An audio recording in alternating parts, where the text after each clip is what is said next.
పరమ పూజ్య శ్రీ రాధానాథ స్వామి మహారాజు వారు ప్రవచించిన అమృత బిందువులు శీర్షికలు. వారు ఈరోజు అహంకారం అనేది అత్యంత విషపూరితం అని వివరిస్తున్నారు. మన వైష్ణవ సమాజంలో మనం మన ప్రతిష్టను నాశనం చేసుకోవాలనుకుంటే మనం చేసే మొదటి పని మన గురించి మనమే ఎక్కువగా మాట్లాడుకోవడం ప్రారంభించడం. భౌతికవాదుల మధ్య మనం మన గురించి ఎక్కువగా మాట్లాడుకుంటే వారంతా మన పట్ల అసూయ పడతారు. వారు ఆకట్టుకున్నారని కాదు, వారికి మన పట్ల అసూయతో మిళితమైన అభిప్రాయం ఏర్పడుతుంది. అదే వైష్ణవుల మధ్య అయితే నేను ఈ పని చేశాను, నేను ఇలా చేశాను, నేను అలా చేశాను అని మనం మన గురించి ఎక్కువగా మాట్లాడుతూ ఉంటే ఇతను ఈ పనులన్నీ చేసి ఉండవచ్చని ఆ వైష్ణవులందరూ అనుకుంటారు. కానీ నేనే ఈ పనులన్నీ చేసేవాడనని అతను భావిస్తున్నందువలన ఈ రకమైన విషయాలు వినడానికి ఇష్టపడరు. అప్పుడు వాళ్ళు అనుకుంటారు, ఈ వ్యక్తి చాలా దురదృష్టవంతుడు, ఈయన ఆధ్యాత్మికంగా ఎదగలేడు, ఎదగడానికి ఏ పని కూడా చేయలేడు. కృష్ణ చైతన్యవంతుడైన వ్యక్తి తన కార్యకలాపాలు తాను చూసుకుంటూ ఉంటాడు. అతను చేయగలిగింది మొత్తం ఘనతలను గురు మహారాజుకు ఆపాదిస్తారు. నేను ఒంటరివాడని కాదు, ఓ వైష్ణవులందరూ మీ అనుగ్రహం ద్వారా ఇది జరిగిందే అని భావిస్తూ ఉంటాడు. మీ ప్రార్థనలు మరియు ఆశీర్వాదాల ద్వారా ఇది జరుగుతోంది. కాబట్టి దోషపూరితమైన అహంకారం అనేది చాలా విషతుల్యమైనది మరియు విషపూరితమైనది. మనం చేసిన దాని గురించి కొంత ప్రతిష్టను పొందాలని మనం ఆశిస్తూ ఉంటాం. కానీ మాయ చాలా విచిత్రమైనది. ఫలితం మాత్రం ఎప్పుడూ దీనికి విరుద్ధంగా ఉంటుంది. మన గురించి మనం ఎంత మంచిగా మాట్లాడితే అంతగా వైష్ణవులు మన గురించి చెడుగా ఆలోచించడం ప్రారంభిస్తారు.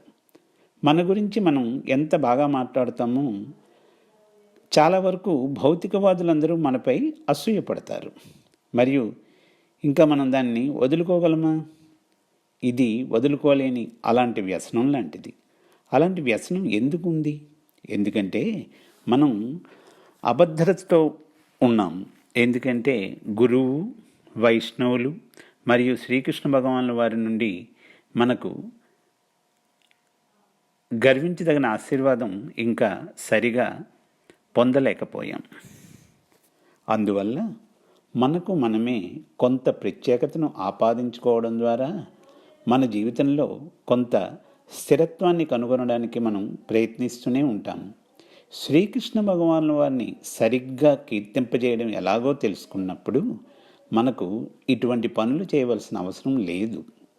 మనం సంపూర్ణంగా సంతృప్తి చెందిన స్థితిలో ఇలా అనుకుంటూ ఉంటాం. శ్రీకృష్ణ భగవానుల వారిని చూడండి, కృష్ణ భగవానుల వారు ఏం చేశారో తెలుసా? వారు పూతనను చంపారు. మహావిష్ణువుగా అవతరించిన శ్రీకృష్ణ భగవానుల వారు ఏమి చేశారో తెలుసా? వారు ఈ మొత్తం సృష్టిని సృష్టించారు. శ్రీ చైతన్య మహాప్రభు వారు ఏం చేశారో మనకు తెలుసా? వారు మొత్తం ప్రపంచాన్ని, అంటే మొత్తం విశ్వాన్ని విముక్తి చేశారు. ఇది మనకు ఉండవలసిన నిజమైన అహంకారం, ఇది మనకు ఉండవలసిన నిజమైన ఆనందం. నేనేమి చేశానో మీకు తెలుసా? ఈ కార్యక్రమం కోసం నేను 50 రూపాయలు ఇచ్చాను. నేనేం చేశానో మీకు తెలుసా? నేను చాలా శ్లోకాలను నేర్చుకున్నాను. నేనేం చేశానో మీకు తెలుసా? నేను హల్వా వండుకున్నాను. నేను ఈ తపస్సుని ప్రదర్శించాను.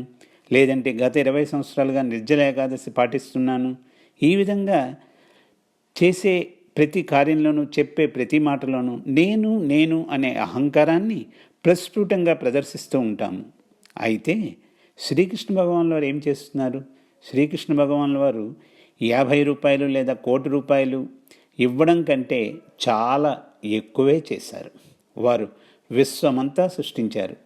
ద్వారకాపురిలో 1108 రాజభవనాలు నిర్మించారు. శ్రీకృష్ణ భగవానుల వారు ఇంత గొప్పగా ఇన్ని పనులు చేశారు అనే ఇలా భావించడం అనేది మనకు నిజమైన ఆనందం, నిజమైన సంతృప్తి ఇస్తుంది. కాబట్టి భగవంతుని గొప్పతనం మరియు గురుదేవుల యొక్క గొప్పతనం గురించి తెలుసుకోవడానికి మనం సక్రమమైన అహంకారాన్ని నిజంగా ఎలా పొందాలో నేర్చుకోవాలి. నేను చేస్తున్న ప్రతి పనికి, నేను ఆలోచించగలిగే ప్రతి విషయానికి, నేను చెప్పగలిగే ప్రతి విషయానికి అన్ని ఘనతలను గురు మహారాజుల వారికి, శ్రీకృష్ణ భగవానుల వారికి ఇవ్వడం నిజంగా వారి గొప్పతనాన్ని మనం కీర్తిస్తున్నామని మనం అర్థం చేసుకోవాలి.